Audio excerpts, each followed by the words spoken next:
Week 4, Day 6, and congratulations on another week of reading through the scriptures. Well, today we're going to be reading Job chapters 22 through 24, and we hear from yet another one of Job's friends. This time, Eliphaz in chapter 22 makes a lot of assumptions about Job's wickedness and the reason why he must be suffering. Again, going on that premise that if you're suffering, then you must have done something evil, something wicked. And he makes up quite a list of what those things might be. They certainly don't do anything to offer Job comfort in the midst of his sorrow and grief, and rather add insult to injury. Not all suffering is physical. Sometimes the suffering is emotional, as when we are falsely accused by others. In all of this, I think most of our perspective has been, what if I were in Job's position?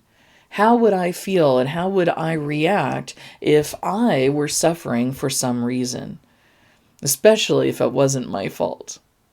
But I think this is a good opportunity for us to look at this story from the perspective of Job's friends. We certainly know other people in our lives who have gone through hardship and may be going through hardship now. They may be grieving, or they may be going through emotional trauma. And how many of us are willing to, just as they did at the beginning at least, just sit there and be present? But sometimes in our effort to comfort, we open our mouths, and some of the things that we say aren't necessarily comforting.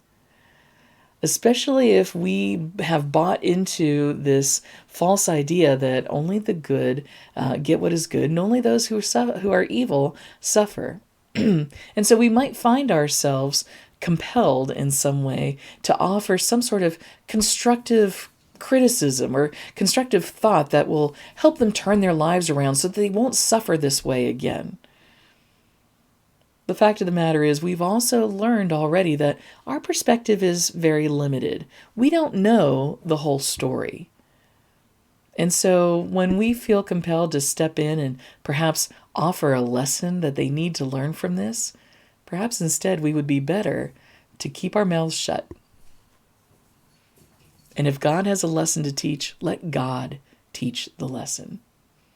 Maybe that's the lesson for us today.